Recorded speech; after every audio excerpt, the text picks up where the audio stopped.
기타소득은 소득세법에서 규정하는 종합소득의 일부로 이자소득, 배당소득, 사업소득, 근로소득, 연금소득, 퇴직소득, 양도소득 이외의 상금, 사례금, 복권 당첨금, 강연료 등 일시적이고 불규칙적으로 발생한 소득을 기타소득이라고 하는데요.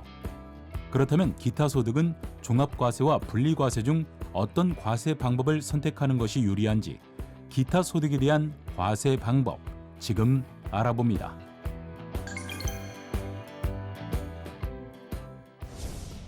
기타소득은 다른 소득과 합산해 과세하는 것이 원칙인데요.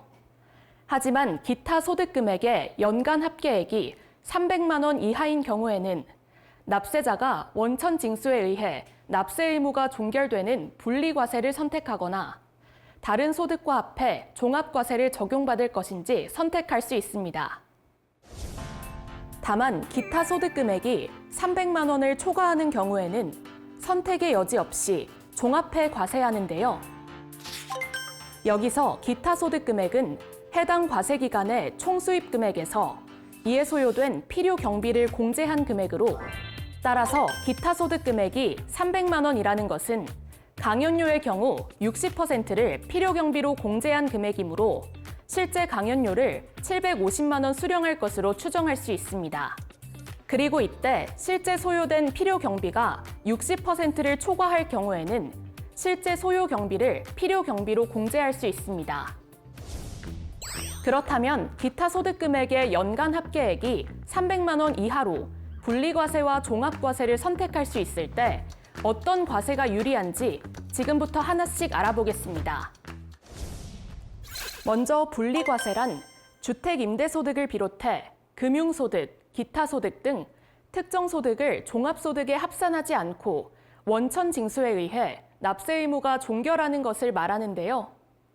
이때 소득세는 소득이 높을수록 올라가는 만큼 일반적으로는 분리과세가 세금 부담이 적습니다.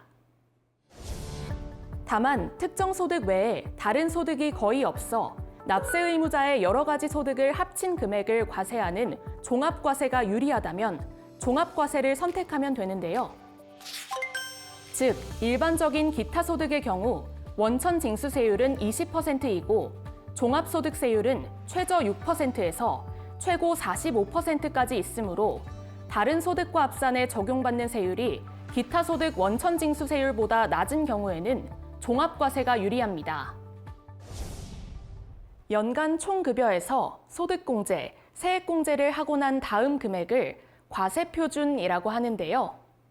이 과세표준에 따라 종합소득세율이 달라집니다. 즉, 과세표준 구간에 따라 어떤 방법으로 신고하는 것이 유리한지 판단할 수 있는데요. 따라서 자신의 과세표준을 잘 살펴보는 것이 중요합니다. 이렇게 분리과세를 선택할 경우에는 강사료 등을 받을 때 소득세를 원천 징수했으므로 별다른 조치가 필요 없는데요. 다만 종합과세를 적용하고자 한다면 다음 해 5월에 종합소득세 확정 신고를 해야 합니다. 한편 과세 대상 기타 소득 중에서 복권 당첨 소득을 비롯해 승마 투표권, 승자 투표권 등의 구매자가 받는 환급금, 슬롯머신 등의 당첨금품, 가상자산 소득, 서화, 골동품의 양도로 발생하는 소득, 연금 외 수령한 기타 소득 등은 무조건 분리과세해야 하는데요.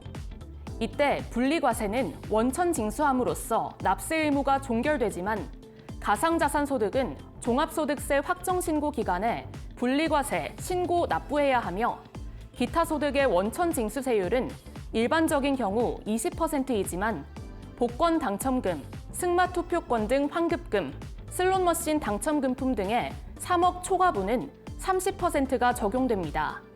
반면 뇌물, 알선수재와 배임수재에 의해 받는 금품은 반드시 다른 종합소득과 합산해 종합소득세 신고를 해야 합니다. 종합과세와 분리과세 중 어떤 조건을 선택하는 것이 유리한지는 자신의 과세표준 구간에 따라 달라지는데요. 따라서 꼼꼼하게 따져보고 자신에게 유리한 조건을 선택하시길 바랍니다.